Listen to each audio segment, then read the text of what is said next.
Hello my friends and welcome to episode 3 of our Queen's Park series going pro on Football Manager 2020. I'm starting this episode off by introducing you to our new goalkeeper Daniel Farrell, the former Morton keeper, as came in on a free transfer on £65 a week, also played for Glencairn, never played a professional game before. So he came in, he started well with us, conceded 1 goal in his first 3 games. But I'm excited about him. He's much more of a sweeper keeper than Willie Muir, and he's slightly ahead of Hegarty in terms of his development. But with 17 determination, there's always a hope that he can develop into something. We obviously have good facilities, we just don't have the best coaches, which maybe balances that out, unfortunately. His reflexes, his rushing out is fairly decent. That's where he excels. His punching tendency, not ideal. His passing, his one-on-ones are okay. Handling okay, aerial reach okay, and communication is reasonable. Everything else is a bit sceptical to say the least, but he is brave, so he will get himself in and about. He will be our new number 1 goalkeeper at 20 years old. Willie Muir isn't happy, but I wasn't impressed with Willie Muir when he came in, and Hegarty I just don't think he's ready to be a consistent goalkeeper over the season. So today we're going to be playing Stirling Albion. Now I was tempted to go for the Fraserburgh game before this, but Mac commented on the first episode and said he's a Stirling fan and he would like to see Stirling as a live comp, so we're doing that. I promised him I would do it, and I kind of did say at the end of the last episode where we lost to Elgin that I would do that. So since Elgin we've had a bit of a topsy-turvy start. We lost 3-2 in that game, of course. We didn't start well. We managed to get back into the game. They scored, we didn't manage to get back into the game, and we just couldn't see it out. But the league is quite a tight contested league, and I think we get away with this. So then we played Edinburgh City, we won 2-1. We scored early on through Logan Martin. They equalised basically straight away, and then Stephen Black, the captain, getting a header to win us the game before we played Clyde, division above us, in the Challenge Cup, or the Biscuit Cup as I refer to it. We won that one 3-1. A very, very good performance. David Gate and Ewan Smith from the spot getting us 2-0 up. They got a 90th minute consolation before Stephen Black again from a header tucked us well in front and seen the game out. The big thing about this game was Stephen Black managed to mark David Goodwillie out with the game, and I think that was so important. David Goodwillie obviously playing well below his level because of his off the field issues in real life, but that means that we do have a big threat to look out for in games against Clyde, and Stephen Smith managed him very, very well. Ewan Smith didn't have a bad game either, obviously getting the goal from the penalty before we played Stenhousemuir. And this was a frustrating game. It was a game of 3 highlights. 2 of them were free kicks for them. They scored 1 of them, and the other one was them getting a player sent off. I think overall, looking at the stats, we would have probably been the better team, but you don't create highlights from your chances. You're not going to score goals, so that is a frustrating thing. Before we then played Brecon, we drew 0-0 against Brecon. Again, it was a fairly boring match. I think it was fairly even draw. There was more highlights in this game, ironically, but I think a draw was probably a fair result. Before getting in, we played Albion Rovers. Jordan Alexander coming off the bench and scoring, as he so often does. His pace off the bench is so good for us. When you have a look, you've got good players in the likes of Gate, Purdue, Martin, Linduran. But if you have a look at them all, none of them have any pace. So having the likes of Jamieson and Alexander that can come off the bench that offer that pace, it does change the game a little bit for us, and I'm quite liking certainly Jamieson's played a lot more on the left than anticipated he would for that reason. We then played at Fraserburgh in the Cup, and I started Jamieson on the left, and he scored a brace. The first time this season either of our 2 new strikers have scored, and both of them scored in the same game, both of them played. Purdue opened the scoring for us, Jamieson then scored from the spot. Les Davidson got a consolation for them before half time, and in the second half we kicked on. Jamieson, Kenny Adamson and Matthew Henvey finally getting his first goal for the club as well. In fact, I think other than Purdue, every single one of those players were first goal for the club. Obviously Kenny Adamson, the backup left back. That takes us into today's game where we play Stirling Albion. We'll have a look at the league tables. They're one of 3 teams who remain unbeaten in the league. Stenhousemuir and Elgin City, the other two teams that we have lost to this season. So we're only 2 points off, so a win today would see us go above Stirling. So it's not a bad start. And when you consider, have a look at Cove Rangers sitting down in 8th, they're 2 points further behind us. They're getting a very tight league top to bottom. right now. Obviously, after only 5 games, you'd expect it to be fairly tight. But Cove Rangers have by far the best squad in this division when you have a look at it. To the point that I've actually went and said I want a team report. I don't know if that's actually came through. Has it came through yet? No, it has. You know, you've got guys like Declan Glass, phenomenal for this level. In fact, I remember signing him multiple times. He's only on loan from Dundee United, but you have guys who are contracted to the club like Fraser Aird, who would walk into our team. You know, 5-star shown as a right winger there, and right mid. You've got Jamie Masson on this side. Now, I don't know him too well, but again, highly, highly rated. John Robertson, 4.5-star striker. Again, not too keen on his stat base, but, you know, solid. You know, they've got players in every position now. I'm surprised that in the midfield we're not seeing Fraser Fivey, because he's here as well. He is injured at the minute. But again, other than his physicals, he's pretty good. You know, it's how's his star rating compared to us? 4.5 star. You know, by far the best team in the league by a country mile, player wise, and they're sitting in 7th. So, you know, I'm going to say that we've not started great, but we've not started bad. Today we're going to play Macca's favourite club, Stirling Albion. As I said, pretty certain I've already selected the team. We are playing Solihull Moors in the next leg, so we've got a big trip all the way down to England. Now I have selected the team, so we can just get straight into this game. Now, I hope we do meet Macca's team, because I want to win games, but at the same time they're one of the 3 teams unbeaten in the league so far, so I'm not going to hold my breath. We are away from home, always makes it a bit harder, and they are playing the tactic, the 4-1-4-1. It does tend to sort of negate this tactic a little bit. Hopefully we can get through this with a decent result. Now, we've got our strikers finally scoring, so hopefully we can get them scoring again. Obviously scoring against Fraser Borough is a bit different than scoring at this level. We are in the sort of grey-black, as we have a throw-in. Logan plays it inside to Loudon. Logan Martin down to Purdue. He's going to play that in for Gate, but it wasn't really the best ball. There's a lot of work there for Gate to do. Willis brings it out for Albion. It's ran a long, long way. Cooney forward into Mackin. Into Caffro. Bikey. That is an unbelievable strike from Mark Caffro there. First ever goal for Stirling Albion, and it looks like that. That is an unbelievable strike. The fault came down the right hand side, or their right hand side, our left, where we couldn't get the ball off them. But I still expect to not be conceding from 25 yards out. That was one monstrous strike from Mark Caffro. Cammy Logan with the throw in into Reece Thompson. Is developing nicely. It's David Gate. That's us back on level terms. Good cross from Reece Thompson. Didn't ask too much of Gate, who was able to sort of just get the static header off, put it back where it comes from, into the bottom corner. 1-1 after 6 minutes.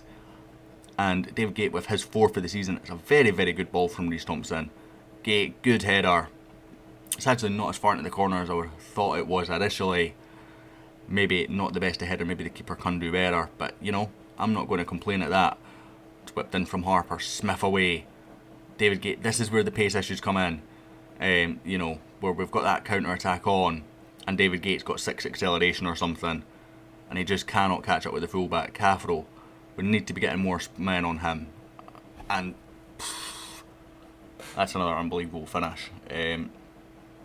Let's go to opposition instructions, ask assistant, and Mark Caffro, I want you being played onto your right foot, please.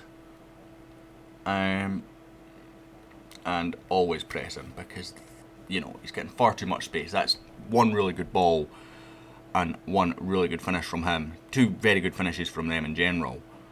Poor pass from Gate, cleared away. Smith launched back forward towards Henvey rather. Lunduran out to Cammy Logan, got a bit of space. Good ball into Logan Martin. Can he find the ball inside? No, he can't. Cleared away. And again, just looking like we've got a bit of pace issues there. Black plays it inside for Ewan Smith. Camley, Lunduran.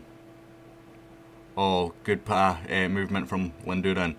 into Logan Martin. Can he get past his man? Yes, he can. Again, pace issues showing. Whipped it across towards Gate. Back for Linduran. Good move. Again, the pace showing issues. You know, we're getting past players and they're just catching up with us. So we've got players with really good ability that their physicals are letting them down. As David Gate launches this one in, Ewan Smith whips it across. Jack Purdue back on level terms after 22 minutes. It's apparently his first ever senior goal. It's his fourth of the season. Obviously the other ones have came in the cups, but I'll call the Challenge Cup senior appearances surely. A bit confused by that bit of commentary, but Jack Purdue gets his first league goal of the season and we get another kick-off highlight. Moore to McGregor. Launched forward, Ewan Smith heads down, Purdue. Clever in getting it to Gate there. Linduran out to McCourt. Back for Linduran. Across for Reece Thompson, who's got himself a bit of space here, but he's a bit delayed in moving the ball. Logan Martin gets it in. Jack Purdue. Oh, we're 3-2 up. We've turned this game on its head in the space of a minute.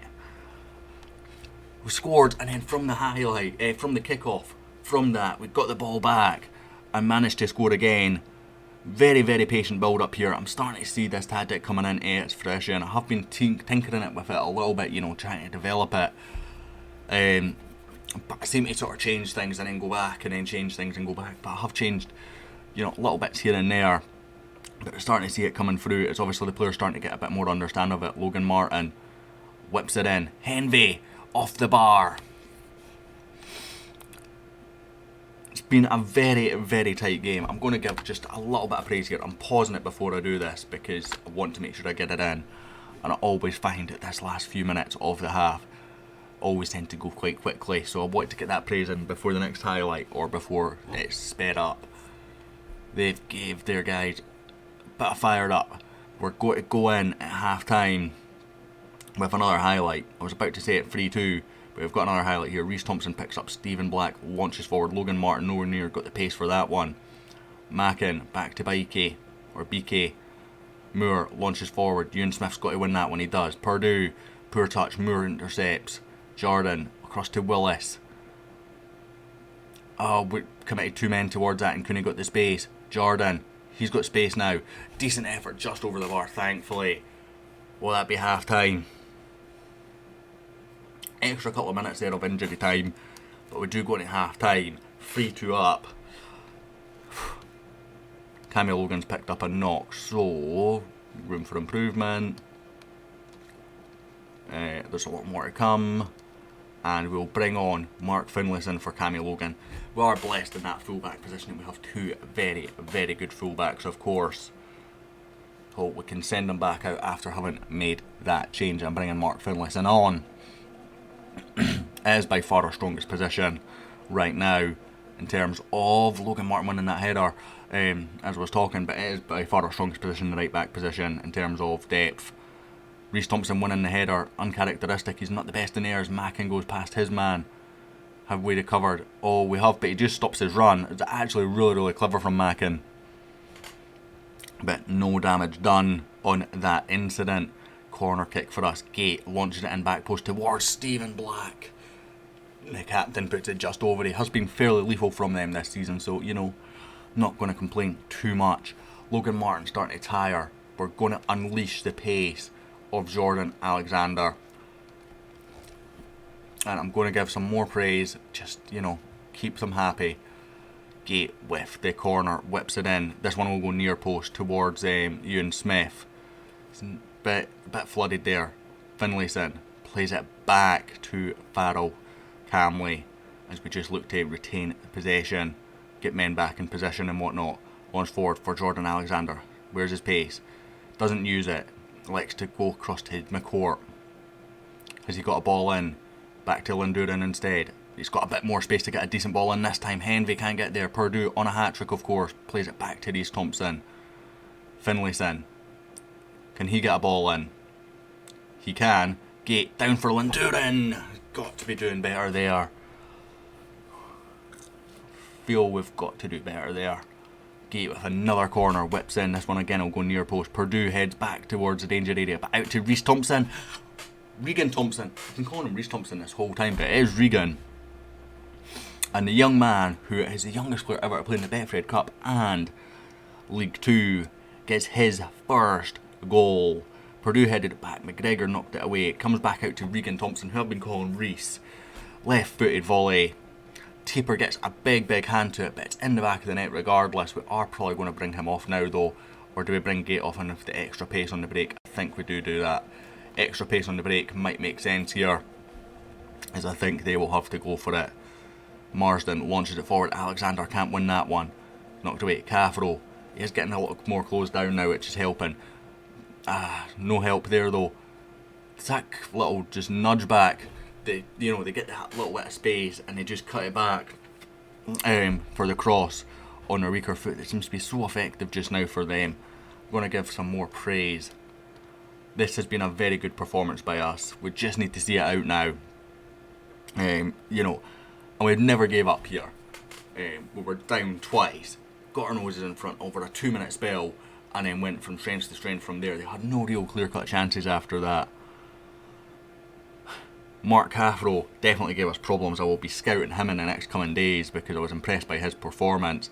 Jack Purdue with the brace gets myself, the man of the match. On very good performance, and that will take us above Stirling in the league, so I think we'll be minimum a third right now. In fact, we'll go up to second, which is where our media prediction had us at the start of the season. And as we start to get squad dynamics and stuff sorted out, I'll have a look at that. And I did mean to show you the wage structure in the last episode. Team cohesion is a problem. I am trying to get that sorted, but as you can see, that affects vision, reactions, and whatnot. So that affects basically everything. So I have been trying to work on that and training with extracurricular activities and team bonding. But overall, it's fairly good. I'm failing to impress a number of players with my performance. So who am I failing to impress? Liz Bell supports me, nobody opposes me, so okay.